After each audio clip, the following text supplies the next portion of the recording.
এই ভিডিওটা তোমরা যে দেখতে পাচ্ছ এই ভিডিওটা আমার 2-3 দিন আগেকার ভিডিও তোলা, কারণ আমার না ভীষণ শরীরটা খারাপ জানো তো, তোমাদেরকে তো আগেই বলেছি। তো যাই হোক, তার জন্য ভিডিওটা দিতে পারিনি। আর এই যে মাছটা দেখতে পাচ্ছ, দিদি আমাদের বাড়িতে এসেছিল, তো ভাবলো বোনের জন্য একটু ইলিশ মাছ নিয়ে যাই, কারণ আমি ইলিশ মাছ খেতে ভীষণ ভালোবাসি। তো দিদি এনেছে। আর এছাড়াও দেখো তালের বড়া একদম দিদি ভেজে এনেছে, কারণ দিদি তালের বড়াটা ভীষণ ভালো করে, খুব ভালো করে, কারণ দিদি প্রত্যেকটা রান্নাই খুব ভালো করে। আর দিদি আমাকে না ভীষণ ভালোবাসে। তো আজকের মায়ের পরে যদি কেউ থাকে সেটা হচ্ছে দিদি আছে। তো যাই হোক, দেখো সকালবেলা একদম মানে তাড়াতাড়ি উঠেছিলাম আমি, দেখো সেদিন, কারণ বারবিকে স্কুলে যাওয়ার মানে দেওয়ার আছে, তো তার জন্য আর কি দেখো এরকম বৃষ্টি পড়ছে, দেখো ঝিরিঝিরি বৃষ্টি পড়ছে। তো আমি ভাবলাম একটা ভিডিওই করি, কারণ বেশ ভালোই লাগে জানো না। আর এই দেখো গলির রাস্তাটা দেখো পুরো কাদা হয়ে গেছে একদম, যতই মানে কি বলবো প্লাস্টার করা থাকুক তবু যেন একটা জল জমে। তো আর সাথে সাথে ওয়েদার বর্ষাকালটা না আমার ঠিক একটা ভীষণ ভালো লাগে না, জানি না কেন, কারণ দেখো জামা কাপড় মেলতে পারি না, খুব একটা মানে বিরক্তকর লাগে। আর এদিকে দেখো তোমাদের সাথে কথা বলতে বলতে আমার চাটাও ফুটে গেছে। এদিকে আমি সকালবেলা উঠে আগে না স্নান সেরে নিলাম, নিয়ে রান্নাঘরে এসে চাটাও বানিয়ে নিয়েছে। আর রোজ হয়তো বাটার টোস্ট ভালো লাগে না, কিন্তু কি করি বলো তো, তোমার দাদা সকালবেলা একটু তাড়াও থাকে, আর ও একটু বাটার টোস্ট চা দিয়ে খেতেও ভালোবাসে, আর আমিও ভালোই বাসি, আর বারবিও একটু খায়।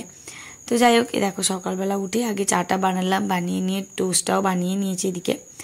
আর এদিকে দেখো কাপটা কত বড় নিয়েছি, কারণ চা না একটু দুধ দিয়ে তো চাটা বানাই, কারণ রুটিটা একটু ডুবিয়ে ডুবিয়ে খেতে হয়, নাহলে না একটু শুকনো শুকনো লাগে, ওই জন্য আর কি চাটা একটু বেশি করে করেছি দেখো এদিকে। আর এদিকে দেখো চাটাও খাওয়া হয়ে যাবে, খাওয়া হয়ে গেলে অনেক কাজ আছে আজকে, আর প্রত্যেকটা ভিডিওতে তোমাদেরকে বলেইছি আমি শেয়ার করব। গুড মর্নিং এভরিওয়ান, সকালবেলা সবাইকে গুড মর্নিং। তো দেখো সকালবেলা উঠে আগে স্নান সেরেই রান্নাঘরে চলে এসেছি, কারণ আজকে ভীষণ তাড়া আছে জানো না। তো যাই হোক, সকালবেলা আজকে দেখো এখানে চাও করে নিয়েছি, আর এদিকে দেখো বাটারও মানে লাগিয়ে নিয়েছি। তো যাই হোক, এখন টোস্ট বানানো হয়ে গেছে, তো এখন সকালবেলা টিফিনটা করব। আর আজকে ভিডিওতে কি কি মানে ব্লগে কি কি ভিডিও দিই তোমরা দেখতে থাকো পুরো ভিডিওটা, আর আজকে কি কি রান্না করি সবটা তোমাদেরকে ভিডিওতে জানিয়ে দেবো। বলো বলো বলো হাই হাই, বাবা ব্ল্যাক শিপটা বলে দাও।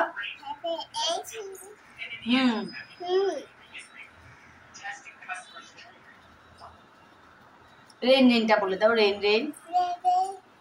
তারপর এখন দেখো আকাশে কত রৌদ্র উঠেছে, একটু আগেই বৃষ্টি পড়ছিল, আর এখন দেখো আকাশে পুরো ঝলমলে আকাশ, প্রচন্ড রৌদ্র উঠেছে।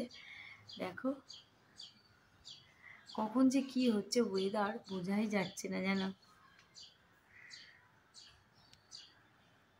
তো এখন দেখো বারবিকে খাওয়ানো হয়ে গেছে, খাওয়ানোর পরে এখন দেখো রান্না করব। এখানে ইলিশ মাছ আছে, এই যে এটা ইলিশ মাছটা দিয়ে গেছে, আর এই একটু পোড়া মাছও দিয়ে গেছে। তো ভাবছি আজকে আমার খুব পছন্দের যে ইলিশ মাছ আর কি, খুব ভালো লাগে, সবাইরই হয়তো কম বেশি খুবই ভালো লাগে। তো এই ইলিশ মাছ আজকে রান্না করবো, ইলিশ মাছ সর্ষে দিয়ে বানাবো। এদিকে দেখো আমি মাছটা ভাজতে দিয়েছি, আর দেখো না ইলিশ মাছ আমরা দুজনে মানে খেতে খুবই ভালোবাসি, আর বারবিতে ইলিশ মাছ খুব একটা বেশি ভালোবাসে না, তাই জন্য ওকে একটুখানি পোনা মাছ করে দিয়েছি, ওকে একটু ঝোলই করে দেবো, কারণ আমাদের যে রান্না আমরা করি না একটু ঝাল লাগে আর কি খেতে, তো ওকে খুব একটা দিই না। আর এদিকে দেখো আমি একটা বাটিতে সর্ষে ভিজিয়ে রেখেছি, কারণ মার কাছে আমি শুনতাম যে শিলে বেটে নাকি সর্ষে দিয়ে পেস্ট করলে নাকি বেশি ভালো টেস্ট হয়, যেটা মিক্সি থেকে, আমি জানি না ঠিক কিনা, হয়তো অনেকেই মিক্সিতে তোমরা বাটো, মানে যার যেটা ভালো লাগে সে সেটা করে, তো আমি শিলে বাটবো বলে একটা বাটিতে আর কি রেখে দিয়েছি। আর এদিকে দেখো আমার মাছ ভাজাটা প্রায় হয়ে এসেছে, আর আমি শিলের মধ্যে একটু না সর্ষের মধ্যে কাঁচা লঙ্কা নুন দিয়েছি, যাতে তেতোটা নাকি এতে নাকি কম লাগে, কারণ আমি অনেকবার না বেটে দেখেছি শুধু সর্ষে অনেকটা তেতো তেতো লাগে কাঁচা লঙ্কা ছাড়া। তো আমি দিদির মুখে শুনলাম, দিদি বললো একটু নুন দিয়ে দে ভালো লাগবে, তো আমি নুন দিয়ে বেটেছি, দেখছি টেস্টটা অনেকটা ভালো এসেছে। আর কি হয়েছে বলো তো, মানে তেতোটা একটু কম লেগেছে। আর এদিকে দেখো দুপুরবেলা অনেকটা দেরি হয়ে গেছে ভাত বাড়তে আর কি, তো একটুখানি আলু সেদ্ধ মেখেছিলাম, আর একটু সর্ষে দিয়ে একটু ডাল এইসব দিয়ে আজকে দুপুরটা হয়ে গেছে আর কি। আর তারপরে বারবিকে ঘুম পাড়িয়ে দেখো সন্ধ্যেবেলা বারবিকে বাইরে এখন, আর বারবি এদিকে রেডি হয়ে গেছে, যাবে কি করে বারবি? বাইরে তো বৃষ্টি পড়ছে, কি করবে? যেতে হবে না, বাইরেটা দেখে না। पर अगर ये बढ़ा तो इसमें आप मौजूद। আর এদিকে দেখো এই বৃষ্টি মাথায় করে নিয়ে আমাকে বারবিকে নিয়ে বেরোতে হলো।